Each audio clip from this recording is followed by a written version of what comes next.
ये सिर्फ 4 नाम और 4 इंसान नहीं है, ये 140 करोड़ एस्पिरेशंस को स्पेस में ले जाने वाली 4 शक्तियां हैं। एक तरफ तो आज भारत में उन्होंने ऐलान कर दिया 2035 तक वो स्पेस स्टेशन बनाने जा रहे हैं और 2040 तक वो मैन्ड मिशन लेके जा रहे हैं चांद के ऊपर। कह रहे हैं जी तीसरी सरकार भी उनकी आएगी, बार बार मोदी सरकार।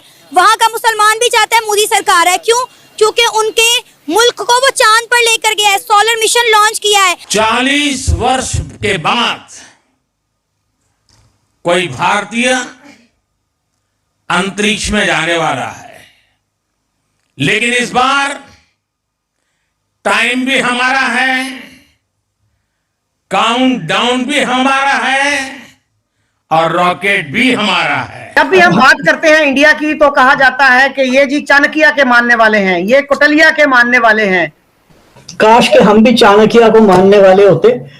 चाणक्य एक बहुत अजीम आदमी था जी। नरेंद्र मोदी ने ये कहा है कि हम जो है वो 2040 तक इंडिया अपना स्पेस स्टेशन भी बनाएगा, या 2035 तक परहैप्स। और अब पाकिस्तान की इस वक्त ये कोशिश है कि बांग्लादेश की तर्ज पर एक ऐसा प्रोग्राम हासिल किया जाए जिसके वॉल्यूम को बढ़ाया जा सके। पाकिस्तान $6 अरब के इस प्रोग्राम में जाना चाहता है, लेकिन कोशिश ये होगी कि 7.5 अरब डॉलर या फिर $8 अरब हासिल किए जाएं। यानी आप वो हैं जिसे हर हाल में बस रोना था। अवाम की बात कर रहा हूं। सर अवाम को क्यों रोना है? जो आइंदा होगा वो भी ऐसा ही होगा। बस ये फिर अवाम से पूछें जिनके बुजुर्गों ने कुर्बानियां दी थी। पूरी दुनिया को अगर सिविलाइजेशन, संस्कार, विजन, फोकस, सक्सेसफुल का मंत्रा अगर किसी से सीखना है तो वो सनातनियों से सीखे। पाकिस्तान के पास अगर न्यूक्लियर वेपन ना हो तो पाकिस्तान तो 1 मिनट में सारी की सारी कंप्रोमाइज हो जानी थी। हमारे एटॉमिक पावर को दुनिया किसी खाते में नहीं लाती है। अगर है तो कर्जा माफ कर दे, इंडिया कश्मीर छोड़ दे, मिडिल ईस्ट वाले हमारी लेबर ना निकालें। धोखा किसकी तरफ से दिया गया है, अवाम की तरफ से या किसी और जानिब से? लेकिन इलेक्शन में मतवक्के नताइज ना आने को नवाज शरीफ के साथ धोखा करार दिया जा रहा है। उन्होंने सही मायनों में अपनी बेल्ट को टाइट किया, डेट रिप्रोफाइलिंग की। पाकिस्तान अभी भी डेट रिप्रोफाइलिंग से अवॉइड कर रहा है और हमारे पास इसके अलावा कोई रास्ता नहीं है। हमारा जो डेट है वो अनसस्टेनेबल हो चुका है। हमें अब कर्ज ले लेके अपना गुजारा करना पड़ेगा, तो कमर तो कसनी पड़ेगी। तो आज भारत में उन्होंने ऐलान कर दिया 2035 तक वो स्पेस स्टेशन बनाने जा रहे हैं और 2040 तक वो मैन्ड मिशन लेके जा रहे हैं चांद के ऊपर। तार साहब इंदौर में डेवलपमेंट्स बताएं और ये बताएं कि और यहाँ पे पाकिस्तान में तो हम जो है वो मार रहे हैं एक दूसरे को, वो पॉलिटिकल स्टेबिलिटी के रास्ते पे हैं। आपका ऑन ग्राउंड एक्सपीरियंस क्या कह रहा है तार साहब? आपने मुझे कहा है कि मोदी साहब ने 2035 में स्पेस स्टेशन, जो पहले हम कई दफा डिस्कस कर चुके हैं, उसका उन्होंने बुनियाद रख दी है। यहाँ पे ये बताना जरूरी होगा, मैं जिस मुल्क में बैठा हूं 109 स्पेस स्टार्टअप्स की बुनियाद है यहाँ, और प्राइवेट सेक्टर है।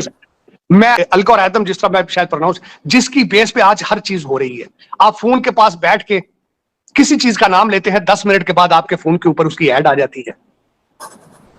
आप उन सारी चीजों को छोड़ के उस तरफ मूव होने से आज आप ये बिलीव करते हैं कि पीटीआई के बक्सों में फरिश्तों ने वोट डाल दिए, और वो फॉरेन ग्रेजुएट है। उमर अयूब साहब जॉर्ज वाशिंगटन यूनिवर्सिटी से 2 डिग्रियां लेकर आए हैं बिजनेस एडमिनिस्ट्रेशन, लेकिन मुर्शिद पाक को पसंद नहीं है। वो कहते हैं नहीं, आपको मुल्क चलाएगी पिंकी पीरनी और जिन जात, यहां जिनों से आप एटॉमिक पावर को चलाएंगे। और खुदादा नाजिस मुल्क पे तरस करो यार, तरस करो। 250 मिलियन लोगों पे तरस करो यार। दुनिया जिस डायरेक्शन पे जा रही है, आप जा रहे हो उनको लेके गजा की जंग की तरफ लेके जा रहे हो। अब ये दौर नहीं है। आज लोग जंगें नहीं करते, जंगें भी अब ड्रोन से हो रही हैं। अनमैन्ड ड्रोन चला रहे हैं जंगें। फिर उसके बाद जब मैं एयरपोर्ट से बाहर निकला हूं चीमा साहब, तो मैंने देखा है कि एयरपोर्ट से लेकर इसके अंदरून शहर तक एक मेट्रो का बहुत बड़ा हमंकस मीलों पे फैला प्रोजेक्ट चल रहा है। मेरे जो होस्ट हैं भाटिया फैमिली है यहाँ पे, डिस्ताई फैमिली है यहाँ पे। जब मैंने अपने होस्ट उनसे मैं खासकर डेवलपमेंट के हवाले से बातें की, तो उन्होंने कहा ये प्रोजेक्ट सिर्फ इंदौर के अंदर नहीं चल रहा, यूपी के अंदर तकरीबन 4 से 6 नए एयरपोर्ट बन रहे हैं, और ये हर स्टेट के अंदर ऐसा हो रहा है। अमृतसर के एयरपोर्ट में हैरान हूं, मैं जयपुर के एयरपोर्ट देख चुका हूं। इंडिगो इस वक्त दुनिया की पहली एयरलाइन है जो सबसे ज्यादा तैयारे इस साल खरीद रही। दूसरा, मैंने जब इस पे मजीद देख रहा था, मेरे लिए शॉकिंग चीजें, मैं यहाँ पे नंबर सामने आ रहे हैं मेरे, कि टाटा कंपनी 365 बिलियन डॉलर की कंपनी है, जबकि मेरे वतन अजीज का टोटल साल का बजट ही 340 बिलियन है। तो एक कंपनी का बजट जो है वो मेरे वतन अजीज से ज्यादा है, लेकिन हम नफरतों में फिर भी अभी वहीं के वहीं हैं। हम लर्न नहीं करना चाहते, हम जंग करना चाहते हैं। ये फिलॉसफी चेंज करनी होगी, सोच बदलो, पाकिस्तान बदलो।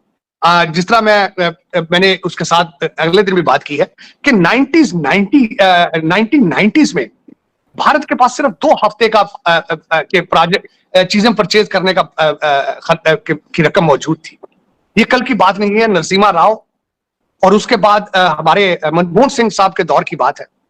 लेकिन आज देखें, आज के इतने 1990 से और आज के इंडिया, आज के भारत में क्या फर्क नजर आ रहा है।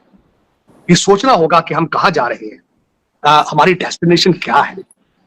हमें जंगों से निकल के आईटी, इंफॉर्मेशन टेक्नोलॉजी पे जाना होगा। हमें सीखना होगा कि दुनिया तरक्की किस तरह कर रही है। हमें गैरिजन स्टेट से निकलकर एक्सपोर्ट स्टेट बनना होगा।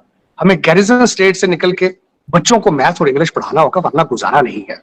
और दूसरा, जो मैंने आपको बताया था कि मैं देख रहा हूं, आई विटनेस कर रहा हूं कि पिछले 5 साल 10 साल के अंदर भारत किस तरीके से स्पीड के साथ ग्रो कर रहा है। उसकी एक छोटी सी मिसाल ये देना चाहूंगा, क्योंकि मैं हिस्ट्री का स्टूडेंट हूं, पॉलिटिकल साइंस का स्टूडेंट हूं। 60s के अंदर जो अमेरिका में हो रहा था कि सड़कों के जाल बिछ रहे थे, एयरपोर्टों के जाल बिछ रहे थे, नई सी पोर्ट्स बनाई जा रही थी, और उसके साथ कॉमर्स होती है, ट्रेड होता है। बिल्कुल वही नक्शा मैं यहां देख रहा हूं। मिडिल क्लास जो है उसकी ग्रोथ, उनकी इंग्लिश और मैथ पे ग्रिप, उनकी इंफॉर्मेशन टेक्नोलॉजी पे ग्रिप, और उसके बाद proper leadership, proper team work, और उसके साथ उनका जो ग्रिप। इस वक्त आज भी, बल्कि मैं एक इंस्टीट्यूशन से उठ के आ रहा हूं, बल्कि चीमा साहब मैं वापस आ रहा हूं यहाँ पे इंडियन इंस्टीट्यूट ऑफ मैनेजमेंट में।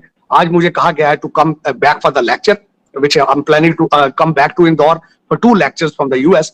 लेकिन भारत की तरक्की का सबसे बड़ा सीक्रेट, भारत का सबसे बड़ा weapon, guaranteed Indian institute of technology और इंडियन इंस्टीट्यूट ऑफ मैनेजमेंट। ये सिर्फ और सिर्फ भारत की तरक्की का सीक्रेट, ये 2 इंस्टीट्यूशन है जिन्होंने एक इंडस्ट्रियल फाइनेंशियल रेवोल्यूशन लेकर आ गया है, ना सिर्फ भारत के लिए बल्कि पूरी दुनिया के लिए। अब वो डायस्पोरा बन के नहीं जा रहे, टेक्नोक्रेट बन के जा रहे हैं। वहां अमृतसर से तो पैदल लाहौर जाया जा सकता है, लेकिन दिल में खिंच पड़ती है कि यहाँ क्या है, 150 मील के फासले पे क्या है। दोस्तों, मुझे उम्मीद है कि ये वीडियो आपको पसंद आया होगा। वीडियो पसंद है तो प्लीज़ हमारे YouTube चैनल को जरूर सब्सक्राइब कीजिए।